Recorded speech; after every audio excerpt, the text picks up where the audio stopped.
Il est 10 h ici à Paris. Bonjour à toutes et tous et bienvenue dans Parlons-en, votre rendez-vous avec l'info qui prend son temps. Voici les titres de ce jeudi 8 janvier. Des tracteurs au pied de la Tour Eiffel et de l'Arc de Triomphe à Paris. La colère des agriculteurs au cœur de la capitale française à quelques jours de la signature annoncée de l'accord de libre-échange entre l'Union européenne et les pays du Mercosur.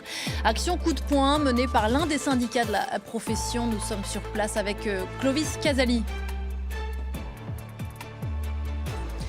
La police anti-immigration de Donald Trump, ICE, a abattu une femme de 37 ans à Minneapolis. Le président américain relaie la thèse de la légitime défense.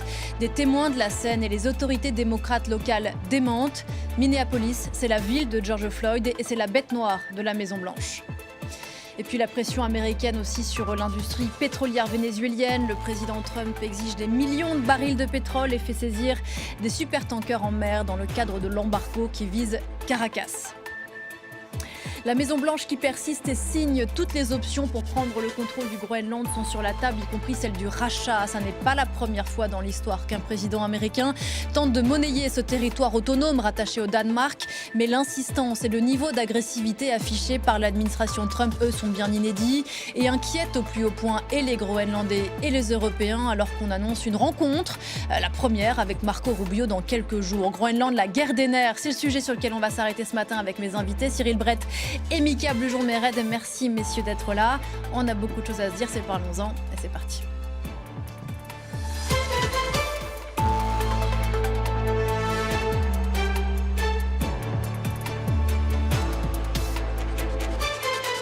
Et avant de prendre la direction des contrées glaciaires du Groenland, on va aller au pied de l'Arc de Triomphe à Paris où il n'y a plus de neige. En revanche, il y a beaucoup de colère, celle des agriculteurs. Bonjour Clovis Casali, vous êtes auprès de ces agriculteurs de la coordination rurale qui mènent donc cette action coup de poing dans la capitale française depuis tôt ce matin, au pied de l'Arc de Triomphe mais aussi au pied de la Tour Eiffel. Quelle est la situation ?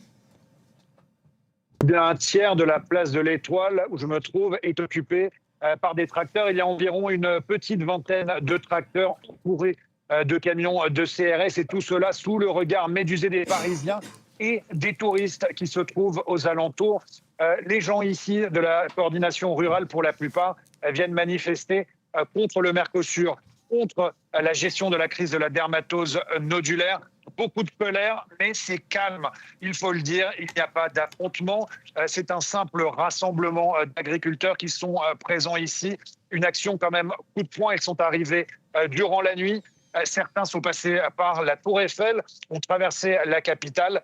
Et c'est donc pour eux une manière de se faire entendre par le gouvernement français. Et ce, alors que le syndicat de la coordination rurale a appelé aussi à une manifestation devant l'Assemblée nationale.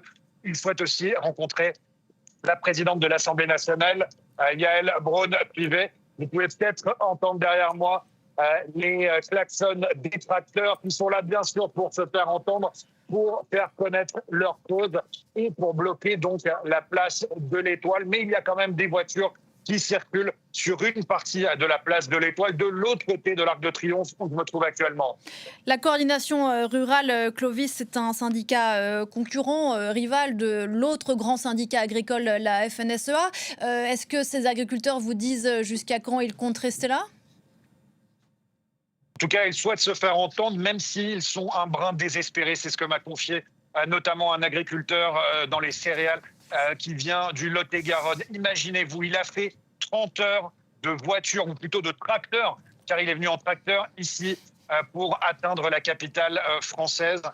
Et il me dit qu'il souhaite absolument que la France s'oppose au Mercosur, s'oppose aussi aux traités de libre-échange qui sont, selon lui, un facteur d'instabilité dans son milieu. Il considère qu'il ne peut plus vivre de son travail et donc que le gouvernement français doit changer quelque chose. Ces agriculteurs désemparés qui ne croient pas que les autorités pourront changer quelque chose.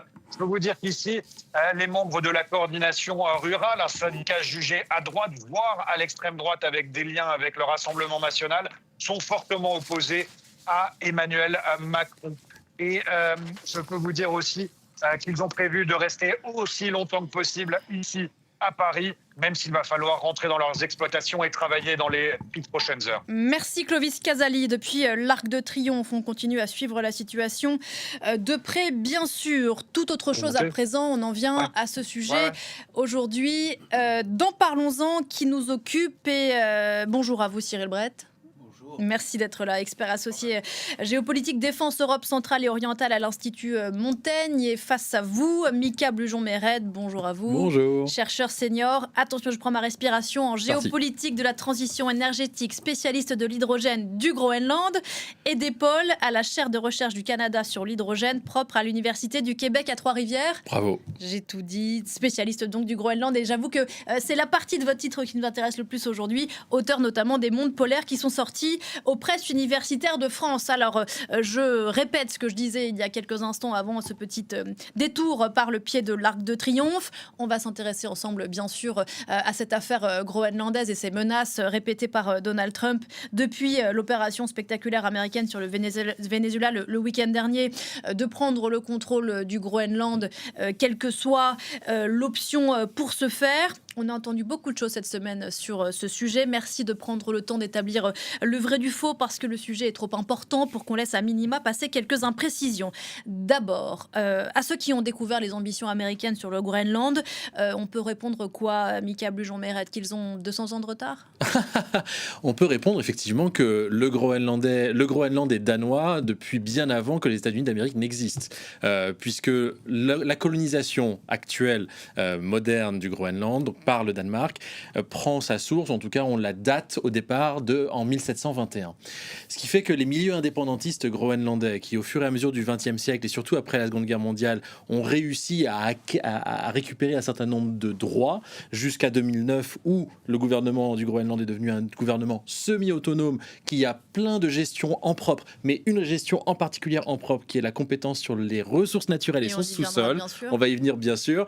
Ce qui se passe évidemment, c'est que ce territoire est aujourd'hui dans une phase donc de décolonisation et dans cette phase-là, comme c'est un territoire qui est extrêmement riche et qui est extrêmement stratégique, on va en parler, c'est un territoire qui génère énormément de convoitises de la part des États-Unis bien sûr, mais aussi, et il ne faut pas l'oublier, des Chinois et encore une fois des Européens. Ces trois blocs sont de fait en compétition pour ce territoire et la logique qui prévaut en ce moment est une logique qui reste encore coloniale, on va certainement en parler. Donc l'appétit américain sur le Groenland, Cyril Brett, il ne date pas d'il y a une semaine, ni du premier mandat de Donald Trump où il avait fait déjà une demande de rachat, enfin une proposition de rachat aux autorités groenlandaises. Elle remonte à il y a 150 ans, première tentative de rachat 1867 de la part des Américains. Oui, voilà, les ambitions sont anciennes parce qu'elles sont structurelles et elles sont structurelles parce que effectivement les ressources naturelles, Miko vient d'en parler, mais aussi les ressources stratégiques de ce territoire sont immenses et inversement proportionnelles à sa population. Et donc, la vulnérabilité du territoire excite les convoitises autant que les richesses potentielles.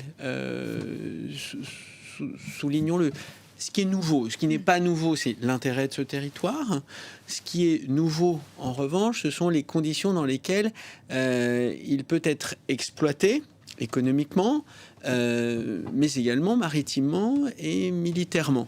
Ce qui est nouveau, c'est l'ouverture très progressive, encore limitée, des grandes routes maritimes arctiques pour aller vite, qui sont d'intérêt évidemment pour la République populaire de Chine, d'intérêt pour la Russie, et qui donc, dans une stratégie générale continentale labellisée hémisphère occidental par Donald Trump, place le Groenland à côté du Canada, du Panama, de Cuba sans doute à terme, et du Venezuela évidemment, dans une stratégie d'ensemble de ce qu'un MAGA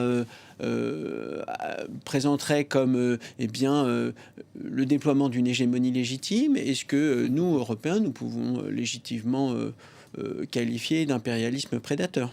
L'appétit américain n'est pas nouveau. En revanche, effectivement, il va grandissant parce que le Groenland devient de plus en plus stratégique et parce que le monde allant, on peut s'imaginer l'exploiter de plus en plus. Et puis, ce qui est inédit aussi, je le disais en introduction, Mika Blujon-Mérette, c'est le niveau d'agressivité tout à fait assumé de Donald Trump. Bien sûr. En fait, il faut repartir pour comprendre toute cette séquence. Il faut repartir en 2004.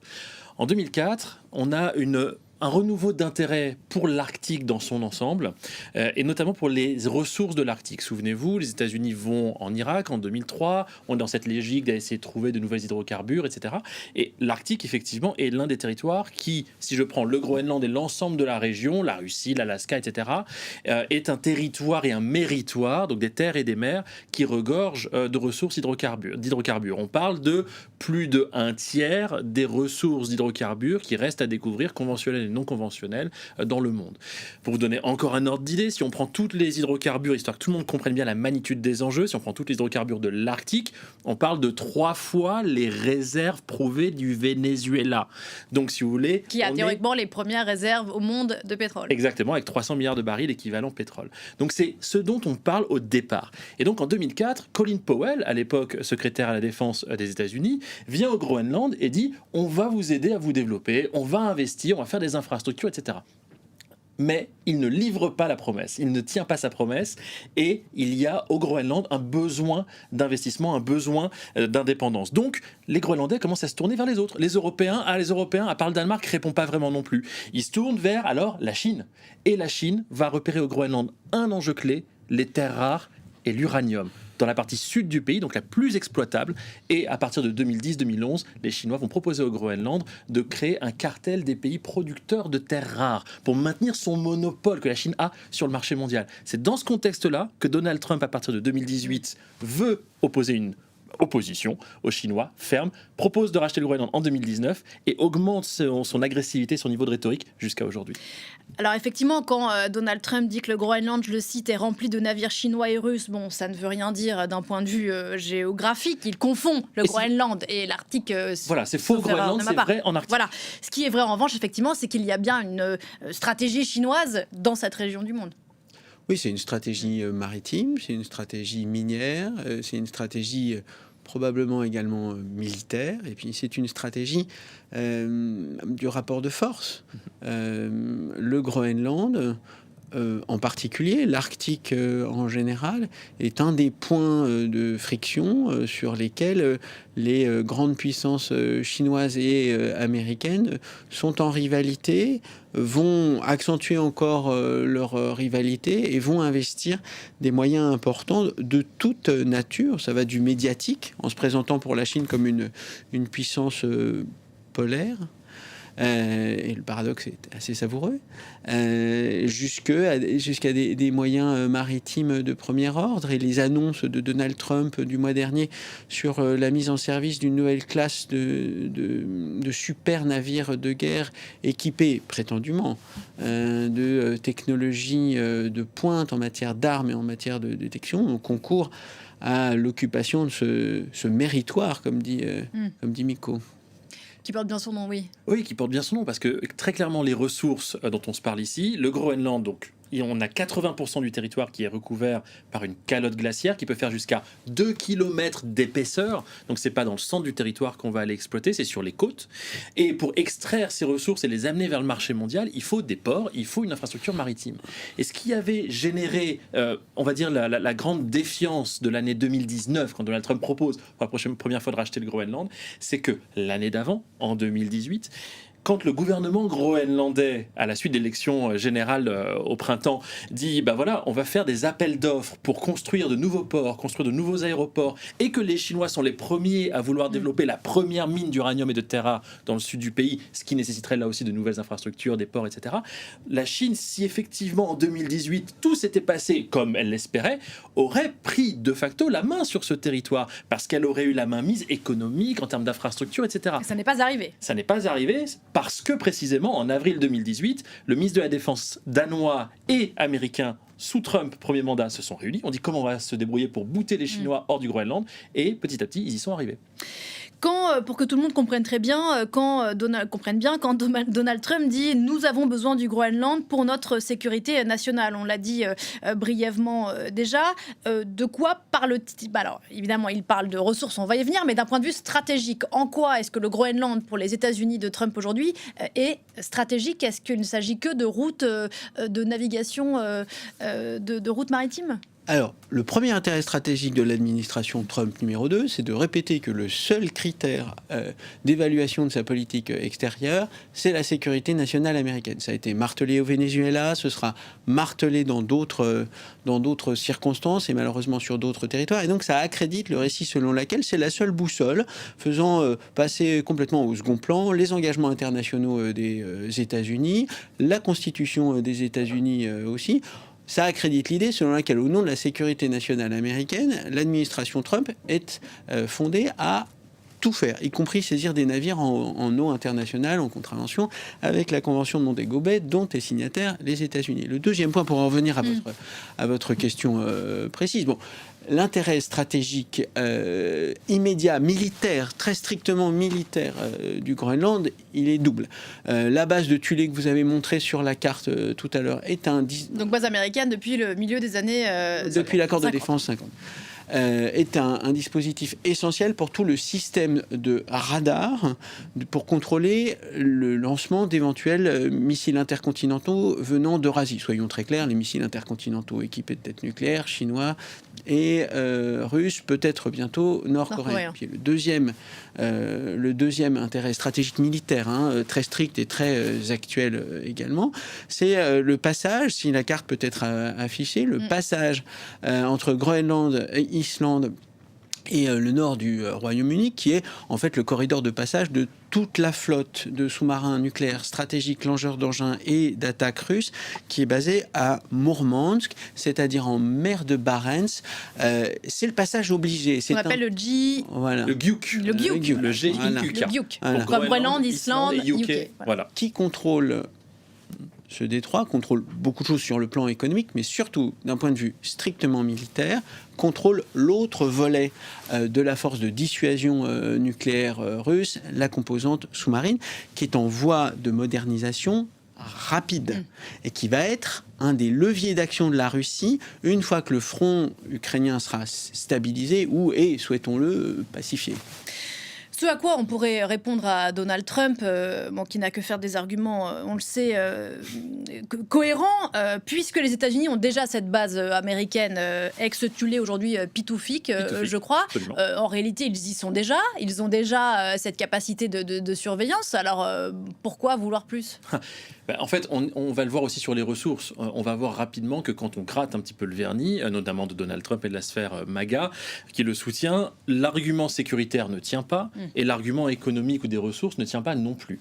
Donc, on doit se poser la question du pourquoi. Sur le volet sécuritaire, pourquoi ça ne tient pas ? Effectivement, au plus fort de la guerre froide, les États-Unis ont pu contrôler jusqu'à 17 bases, alors de niveaux différents bien sûr, mais jusqu'à 17 bases avec plus de 10 000 personnel positionné au Groenland. Avec l'accord des autorités à l'époque. J'allais y venir, puisque on est au fait au sortir de la Seconde Guerre mondiale. Les États-Unis ont pris un premier pied militaire au Groenland en 1941 pour l'extraction de la cryolite qui servait à l'époque à des alliages pour faire des fuselages, par exemple, d'avions de chasse ou de bateaux. Et donc, ce qui s'est passé, c'est qu'ensuite, en 1946, puis en 1951, un pacte de défense a été signé avec le Danemark, impliquant bien sûr de facto le Groenland. Donc dans le cadre de ce pacte de défense qui vaut toujours aujourd'hui, qui a été renouvelé en 2004, qui a été renouvelé encore en 2019, etc., les États-Unis peuvent, en théorie, selon ce pacte, étendre leur base, réouvrir des bases anciennes. Ce n'est pas une très grosse base aujourd'hui. Et voilà, vous mâchez les mots parce que du coup, ce qu'il faut bien avoir en tête, c'est qu'aujourd'hui, en termes d'ordre de grandeur, on n'est plus à 10 000 personnels au Groenland. La base de Pitoufik, dont on parle là, au nord-ouest du pays, dans un endroit très isolé, c'est à peine 150 personnels. 150 mais c'est une base qui, donc, au plus fort de la guerre froide, a pu accueillir jusqu'à 6 000 personnels. Donc si je voulais, moi, Donald Trump, aujourd'hui, retourner au Groenland, rebâtir quelque chose de spectaculaire autour de la défense au Groenland, je n'ai pas besoin d'annexer le territoire. Théoriquement, légalement, il pourrait décider de renvoyer des gens dans cette base, faire grossir la base. Il le pourrait, ça rentrerait dans l'accord qui existe aujourd'hui avec le Danemark. Absolument. Oui, là-dessus, oui, mais à vaincre sans péril, le mérite diminue. Et on voit bien que la façon dont Donald Trump aborde toutes les relations internationales, y compris avec ses alliés les plus solides, est avant tout conflictuelle. Tout simplement pour évidemment donner un style international, ce qui est très important. Hein. Ne minorons pas le style, ne minorons pas le récit. Puis pour donner un style électoral, son horizon, ça n'est pas l'avenir du peuple groenlandais. Hein. Son horizon, ce sont les midterm elections du début novembre. Et pour affirmer le message MAGA, des démonstrations de force militaires sont très importants, et présenter un nouveau projet impérial et colonial peut lui rallier des voix. D'ailleurs, singulièrement, Cyril Brett, quand il a reparlé, puisque ce n'est pas nouveau, de ses velléités de prise de contrôle du Groenland, il a quand même placé le Groenland au milieu d'une liste de pays plutôt hostiles aux États-Unis que sont l'Iran, Cuba et en l'occurrence le Venezuela. Mais c'est quand même drôle, singulier, d'avoir replacé le Groenland à ce moment-là, au milieu de cette liste de pays-là. Oui, ça a le mérite de la cohérence à travers le temps, au sens où on le rappelle depuis le début de l'émission, c'est un projet ou c'est une ambition qui est assez ancienne. Je pense qu'il faut le voir vraiment sans faire de Donald Trump un théoricien qu'il n'est pas. Son invocation frénétique de la doctrine Monroe 1823, que maintenant tout le monde connaît en détail, c'est-à-dire d'affirmer, d'exclure toute compétition, tout compétiteur européen ou asiatique de la sphère de l'hémisphère occidental. Voilà, ça c'est son axe directeur. Le Groenland est un des sujets qu'il va affronter. Il va en avoir d'autres beaucoup plus épineux, notamment évidemment l'avenir du Venezuela dans un temps assez court et l'avenir du canal de Panama. Dans le cas du Groenland, il y a aussi le fait qu'on est en compétition. Et quand je dis on, là, je parle en tant qu'Européens. Nous sommes en compétition pour ces mêmes ressources, que ce soit les terres rares, que ce soit l'uranium, que ce soit le molybdène, j'en passe, c'est des meilleurs. Le pétrole. Alors le pétrole, pour le coup, oui, le service géologique américain a publié une étude en 2008 qui estimait qu'il pourrait y avoir dans les eaux et dans les terres groenlandaises connues et étudiable, si vous me permettez l'expression, pardon pour l'anglicisme, il y aurait jusqu'à 31 milliards de barils équivalent pétrole. Donc là, pour le coup, c'est 10% des réserves du Venezuela. Mais en fait, ces ressources-là, et ça a fait l'objet d'investissements massifs, plusieurs milliards de dollars en 2010, 11, 12, et personne n'a rien trouvé. Investissement de qui ? Investissement d'entreprises danoises et d'entreprises écossaises, également de fonds américains. À l'époque, ça allait bien. Mais le point, c'est le principe de dire ici, voilà, on est en compétition pour ces mêmes ressources qui sont absolument critiques pour le secteur de la défense, pour le secteur de l'énergie, pour le secteur de la tech, de la robotique, de l'intelligence artificielle. Donc on est véritablement frontalement en compétition pour ce territoire. Mais on a deux approches différentes. L'approche européenne qui consiste à respecter le droit, respecter les peuples groenlandais, respecter leur autonomie, et l'approche états-unienne, en tout cas de Trump, qui consiste à dire mais est-on sûr que les Danois ont vraiment une souveraineté sur ce territoire, alors que c'est les États-Unis qui l'ont reconnu les premiers, entre guillemets, en 1917. Est-on sûr que les Inuits même méritent ce territoire, parce que vous comprenez, les Vikings étaient là avant qu'eux. Donc on remonte le plus loin possible dans la sphère MAGA et dans la rhétorique pour en fait essayer de nier au Danemark comme aux Inuits le droit en fait d'une légitimité au Groenland. Parce qu'aujourd'hui, très concrètement, ces ressources, pour le coup, il est communément admis que le Groenland est extrêmement riche, vous l'avez rappelé, en terres rares. Ces ressources, elles bénéficient à qui aujourd'hui ? Aujourd'hui, elles bénéficient à personne. Voilà. Elle bénéficie à personne pour une raison... On est au cœur du sujet. Oui. Alors, il y a eu des exploitations, comme je le disais, de cryolite dans les années 40 qui ont bénéficié aux Américains. Il y a eu une exploitation d'or qui a bénéficié aux Américains également à partir des années 50. Là, aujourd'hui, on est dans une situation où on a une mine de rubis qui est canadienne, une mine d'anorthosite, une mine de molybdène qui vient d'être signée en 2025 et qui est à 100% détenue, en tout cas la marchandise va être achetée à 100% par les Européens. Donc dans ce contexte-là, on a aujourd'hui au Groenland un besoin clé donc de développer de nouvelles capacités économiques, pas que les minerais, les minerais, mais également le tourisme, pourquoi pas du commerce de l'eau, des sables granuleux, etc. Plein d'autres choses que les Groenlandais imaginent, pour tout simplement, en plus de la pêche bien sûr, pour tout simplement financer leur indépendance. Les Danois donnent chaque année une subvention de 600 millions de dollars au gouvernement groenlandais, qui représente grosso modo 50% du budget de l'État groenlandais et un peu moins du quart du PIB du territoire. Donc les Groenlandais doivent absolument trouver 600 millions de dollars pour déclarer leur indépendance sans que ça leur coûte trop cher. Et aujourd'hui, celui qui sera prêt à investir participera de ce projet. Et on va revenir sur la question du rachat et précisément si des centaines de millions de dollars pourraient permettre de retourner ces indépendantistes groenlandais. Mais encore un dernier mot, enfin pas un dernier mot, mais quelque chose quand même qui interroge, qui dit quelque chose de ce président pour qui la taille compte sans qu'on prête d'autres pensées. Le fait qu'il cherche à augmenter artificiellement la taille de son pays, ça dit quoi de lui, ça, Cyril Brett ? L'expansionnisme et l'impérialisme, effectivement, la taille compte et le virilisme s'étend évidemment jusqu'aux relations internationales, mais ne traitons pas cela comme une pulsion irrationnelle et par-delà les récits fantasques, la brutalité débraillée, voyons pour nous, Européens, le véritable risque géopolitique. C'est-à-dire que là, on est vraiment dans la géopolitique la plus pure, c'est-à-dire la compétition de puissances étatiques pour le contrôle de territoire. Si nous ne gardons pas, d'une façon ou d'une autre, avec des investissements, des rappels de souveraineté, un récit, un contre-récit, le territoire groenlandais dans les intérêts et dans la sphère européenne, eh bien, l'administration Trump se considérera comme fondée à l'inclure dans sa propre ère d'influence. On le voit bien, un vide, c'est une proie.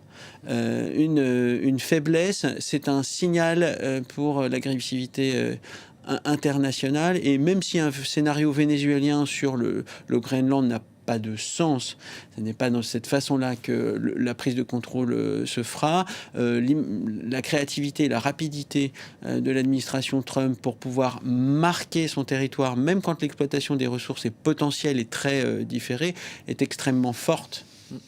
Pour autant, en tout cas dans le discours pour l'instant, l'administration Trump, la Maison-Blanche maintient que toutes les options sont sur la table, y compris l'option de la prise par la force. Il y a quand même quelque chose qui interroge aussi dans ce qu'il a dit la semaine dernière dans cet avion, où il a dit beaucoup de choses. Il a fixé une espèce d'ultimatum en disant le Groenland, on en reparlera dans 20 jours. Alors c'était il y a 5 jours, il en reste 15, mais pourquoi 20 jours ? Il pensait à quoi ? Alors, peut-être que Cyril a une idée sur les 20 jours. Sur le contenu des 20 jours, non. Sur le procédé de l'ultimatum permanent, jamais tenu, oui, très évidemment. Comment Donald Trump fait-il pour rester le grand scénariste, le grand rédacteur en chef des relations internationales ? Il pose des ultimatums, il impose un rythme, il crée des revirements. Un coup, il humilie Zelensky, un autre, il s'en rapproche. Une fois, il agit au Venezuela, puis ensuite, il se projette en Asie. Il dicte l'agenda, il écrit l'histoire, et un ultimatum à 20 jours, c'est créer un effet d'attente et c'est surtout maîtriser les récits. Si par hasard, il subissait des infortunes de guerre au Venezuela, il a un sujet tout prêt pour occulter. Si, au contraire, un succès militaire et économique se manifestait au Venezuela, pour occulter son propre... je vous assure qu'il trouvera beaucoup moins d'intérêt à la question du Groenland. Et si également, ne l'oublions pas, cette narration groenlandaise lui servait à masquer des préparatifs concernant d'autres points stratégiques de l'Atlantique ou du Pacifique. Là aussi, cette conduite du récit sur le Groenland aurait un très grand intérêt stratégique. Oui, sans parler des sujets en politique intérieure, l'affaire Epstein, les élections de mi-mandat, etc. Oui. Alors, ce qui est intéressant dans l'avion, c'est qu'il a commencé par dire je me réintéresserai au Groenland dans 2 mois, puis il s'est corrigé dans une deuxième phrase en disant 20 jours. Donc, les 20 jours, très franchement, je ne sais pas. J'ai beau chercher, je vois pas du tout de lien spécifique dans 20 jours, donc maintenant dans 15. Par contre, dans 2 mois, au mois de mars 2026, là, on a quelque chose qui, dans une temporalité politique intéressante, ça fera 1 an que le gouvernement autonome actuel du Groenland aura été au pouvoir, après les élections générales de mars 2025. Ça fera 1 an que J.D. Vance, le vice-président états-unien, s'était rendu avec sa femme et avec le ministre de l'énergie à l'époque au Groenland, et il avait été littéralement chassé par la population, et il s'est réfugié dans sa base de Pituffik. Je la fais vraiment très synthétique ici. Oui, il n'avait pas pu faire son tour de parade comme il comptait le faire, et il avait dû effectivement se rendre quasiment directement dans la base américaine. Exactement, parce que à la fin du mois de mars chaque année au Groenland, vous avez la grande course de chiens de traîneau, qui est un moment culturel clé de la culture inuit et groenlandaise en général. Et on pourrait se dire que, tiens, et si Donald Trump cette année à nouveau, comme l'année dernière, essayer d'instrumentaliser ce moment. Parce que c'était à cette course que J.D. Vance voulait s'inviter. Et ils ont tout essayé pour faire en sorte que ça fonctionne, ça n'a pas fonctionné. Donc si vous voulez, dans 2 mois, mois de mars, je pense qu'il y a quelque chose effectivement d'intéressant qui est prêt. On a eu un certain nombre de révélations dans la presse états-unienne ces dernières heures, ces derniers jours, qui ont montré qu'il y avait des plans, y compris des plans d'invasion militaire qui avaient été préparé par le Pentagone. Donc on a effectivement quelque chose qui est en train de créer un sentiment de psychose parce que de fait, au-delà de juste la menace diffuse qu'on entend depuis longtemps, maintenant on a une temporalité, donc un scénario. Bon, maintenant, mettons les pieds dans le plat. Imaginons que l'administration américaine, comme effectivement des plans d'invasion peuvent le laisser penser, envisage réellement une action par la force du Groenland, territoire semi-autonome rattaché au Danemark, le Danemark étant membre de l'OTAN et membre de l'Union européenne, ce qui n'est pas le cas du Groenland, Mika, je sais, et vous avez bien fait de le repréciser, mais il y a quelque chose de délirant, de complètement schizophrénique, d'envisager les États-Unis attaquer le territoire semi-autonome d'un pays avec lequel ils sont censés être alliés. Oui, alors, et ça nous paraît aberrant, ou ça nous paraît anormal ou chaotique, parce que nous raisonnons à partir du droit international et des principes de non-ingérence et de souveraineté, ce qui ne sont pas des critères qui sont retenus comme pertinents par l'administration Trump. Voilà, c'est attaquer son propre allié. On a l'impression qu'on dépasse même la question du droit international. Ça, c'est le deuxième point, mais c'est une constante de la politique internationale de Donald Trump.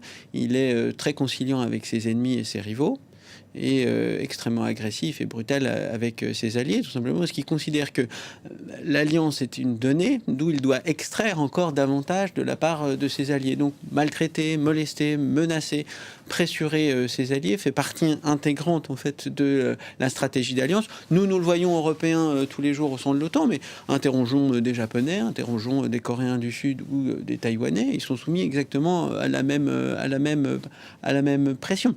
Alors, qu'est-ce qui se passera, troisième point, qu'est-ce qui se passera si ce scénario militaire, dont je pense qu'il n'est pas le plus probable, je pense que c'est plutôt une entrée en négociation différée avec un niveau d'exigence extrêmement... Mais évidemment, cette hypothèse doit être le Groenland évoquée. bénéficiant de la protection du parapluie de l'OTAN, on est d'accord ? Voilà, exactement. Évidemment, ça introduit au sein de la plus grande organisation militaire intégrée du monde une attaque à l'intérieur même et pas par n'importe qui, parce que en fait, 2 membres de l'OTAN se sont déjà attaqués. On a un précédent assez net en Méditerranée orientale. Bon, là, c'est la puissance dominante de l'OTAN qui attaquerait un des pays. Évidemment, ça remettrait très très profondément en cause la solidarité au sein de l'OTAN. Et je pense que ce serait un scénario catastrophique à court terme. Ça peut aussi être un scénario extrêmement bénéfique pour une prise de conscience stratégique des Européens. Ils sont seuls, et ils ne sont seuls que parce qu'ils s'en sont remis beaucoup trop longtemps à l'administration américaine. En fait, ce qui est en train de se passer, c'est tout serait illégal. C'est-à-dire que Donald Trump aille avec la force prendre le Groenland, c'est illégal, droit international. Et s'il y va comme au Venezuela sans l'accord du Congrès ou en essayant de jouer sur des lignes de crête en disant que c'est de la police ou que sais-je, bref, c'est illégal. Mais même au niveau du droit international, dans un autre cadre, ce serait illégal. Acheter le Groenland, dans ce contexte-là, après avoir mis une telle pression pendant 1 an et menacé d'incursion militaire, voire d'annexion, tout simplement, c'est contraire, d'une part, au droit fédéral américain, mais c'est aussi contraire à la Charte des Nations Unies. C'est contraire à l'article 2-4 de la Charte des Nations Unies. Donc, de fait, même si les États-Unis, dans le contexte actuel, achetaient le Groenland, de fait, cette clause, cet achat ne serait en fait absolument pas valable légalement. Oui, là-dessus. Alors, c'est fini. Donc, je pense que la discussion juridique est assez claire. Parlons maintenant du rapport de force. Voilà. Que ferions-nous ? Ne faisons pas comme si l'US Army se trouvait en face sur une ligne de front avec l'armée danoise pour la défense de ce territoire. Ce n'est pas comme ça que ça se passera. En revanche, les Européens ne sont pas démunis de leviers d'action sur l'administration américaine. Ils ne sont pas condamnés à se coucher. Non, évidemment.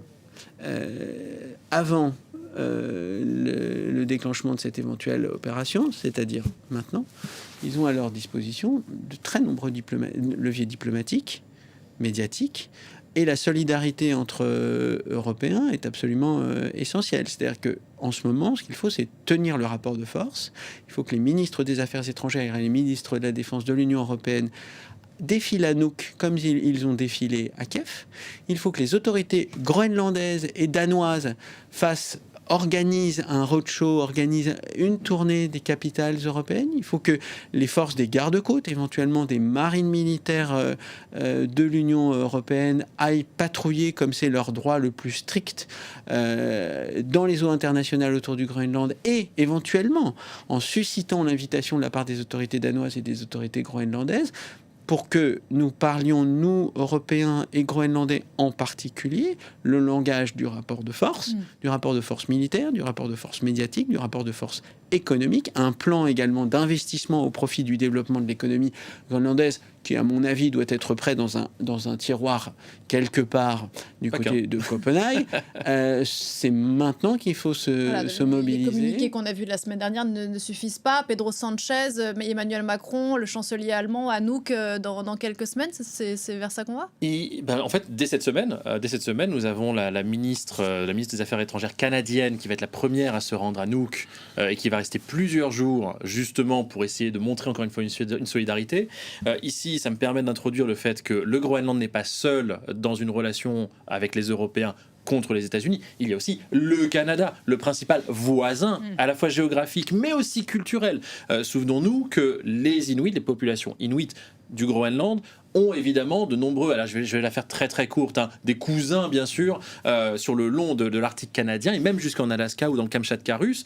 Bref, et là il y a un rôle, il y a une organisation dont on parle jamais qui a un rôle important, c'est le Conseil circumpolaire Inuit. Ce Conseil circumpolaire Inuit permet de créer des ponts, d'abord avec les Inuits du Canada, puis ensuite avec l'Alaska également. Et c'est ça qui fait qu'aujourd'hui, on a des élus comme la sénatrice d'Alaska, Lisa Murkowski, républicaine, qui dit très clairement, il ne faut surtout pas en aller au Groenland, il faut respecter les Groenlandais. Elle est évidemment très très au fait de cette connexion Inuit de l'Alaska jusqu'au Groenland. Le Canada, c'est pareil. Et pour ce qui est du Canada, il y a maintenant même le facteur supplémentaire que Trump a créé tout seul, qui est le facteur, bien sûr, de dire, si je prends le Groenland et que j'ai l'Alaska et que moi, les États-Unis, je suis en dessous, qu'est-ce que je fais de cette grande masse qui s'appelle le Canada? Je la prends pas, évidemment. Il faut un peu des sous-américains dans la vision de Donald Trump. Exactement. L'Alaska que les Américains ont acheté à la Russie, d'ailleurs, d'où l'idée du rachat. Oui. Et justement, pour le Canada, il faut revenir au discours de Mark Carney, le Premier ministre canadien, un peu plus tôt cette semaine, ou même les mois précédents.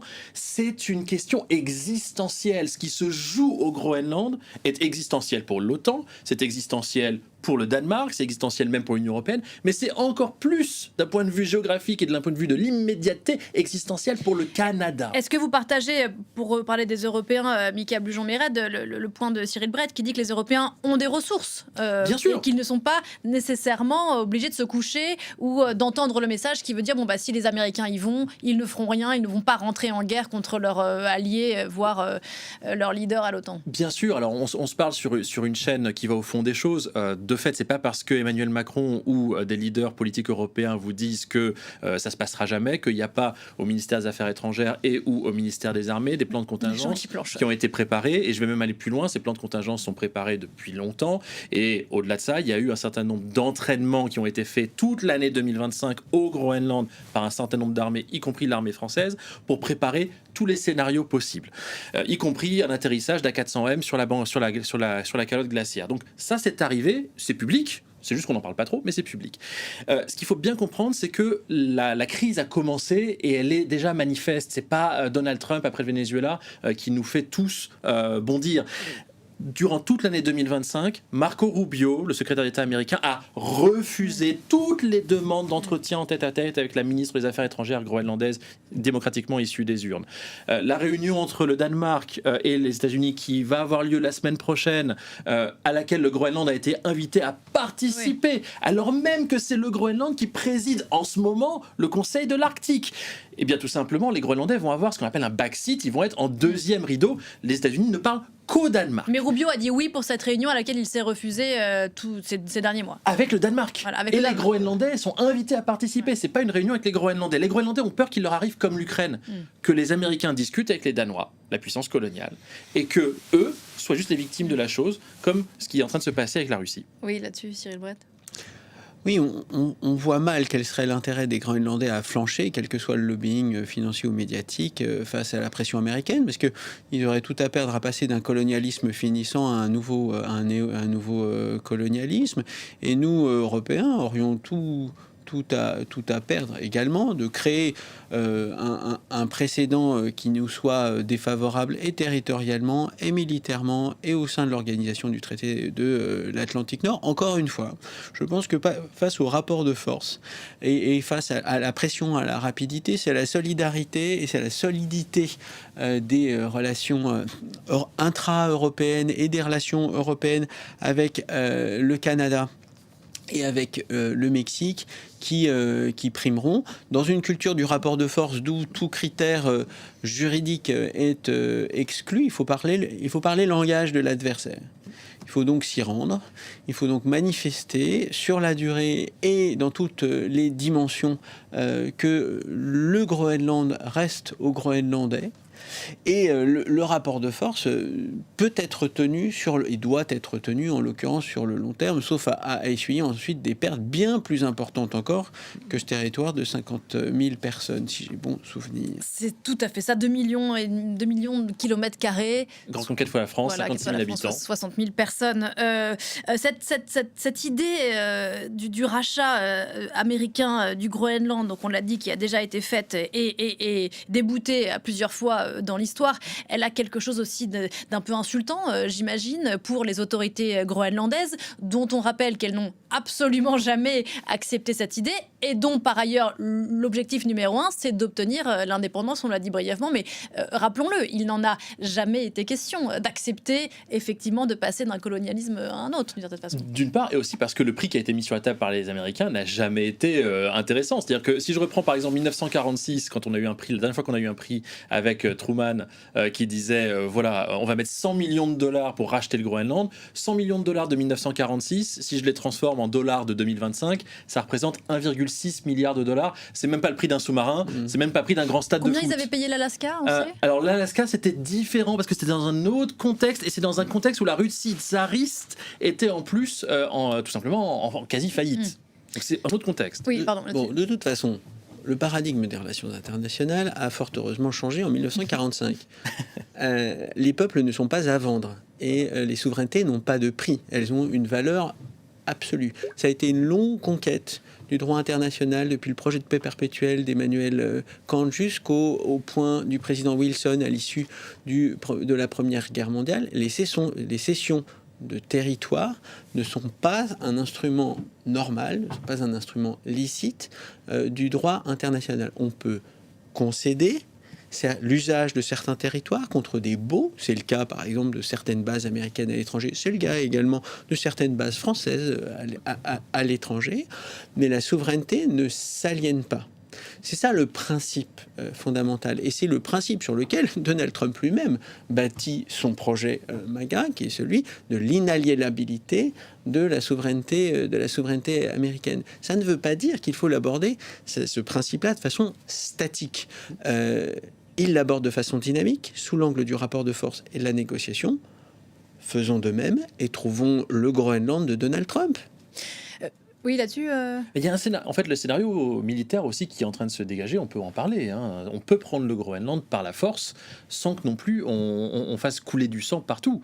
C'est-à-dire qu'on a déjà vu durant toute l'année 2025 des manœuvres de renseignement et des manœuvres d'influence, voire de guerre hybride sur les réseaux sociaux, être particulièrement déployé par les États-Unis. C'est d'autant plus facilité qu'au Groenland, comme il n'y a pas de route entre les villages et les villes, tout se fait par Internet aujourd'hui, tout se fait par Facebook en particulier.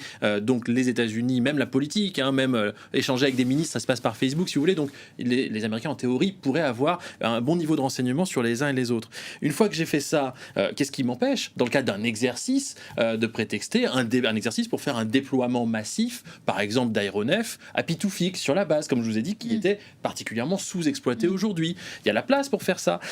Puis ensuite, une fois que j'ai fait ça, et si je faisais un fait accompli avec une opération aéroportée depuis Pitoufik, ou Pitoufik par le nord et les États-Unis par le sud. Bref, si vous voulez, le Groenland aujourd'hui, comme on parle de petites échelles, tant en termes de population qu'en termes de centres stratégiques, tant en termes d'infrastructures stratégiques, c'est à la fois facile à prendre si on ne fait rien, mais pour les Européens et les Canadiens que je vais mettre dans le même panier ici, c'est aussi quelque part pas si coûteux de protéger. Je prends un exemple concret, l'alliance de la coopération de défense nordique avec les 5 États nordiques, NORDEFCO, est tout à fait potentiellement légitime à aller positionner 200, 300, 500, allez, même jusqu'à 1000 soldats finlandais, suédois, norvégiens, en plus des Danois, au Groenland pour sécuriser ces différentes infrastructures, pour dire aux Américains, si vous venez, il va falloir nous passer dessus, il va falloir nous tirer dessus, et là, s'ils le font, c'est complètement autre chose encore que tout ce qu'on a évoqué par rapport à juste l'OTAN ou des problématiques juridiques. C'est un rapport de force qui peut aller jusqu'au bout. Voilà comment on peut protéger le territoire aujourd'hui,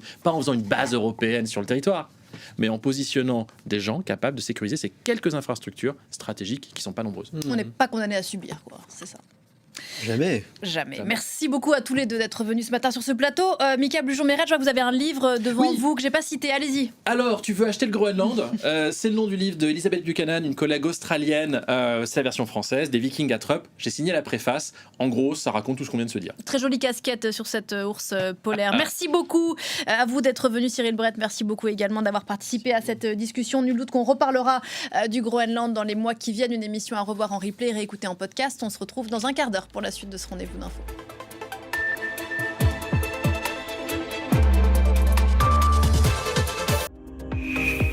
Pour comprendre le monde, il faut vivre au cœur des événements. De Jakarta à Beyrouth, en passant par Kinshasa, Kiev ou Washington. Les correspondants de France 24 sont partout. 200 correspondants qui habitent près de chez vous. Leur mission, vous informer partout dans le monde et à toute heure de la journée.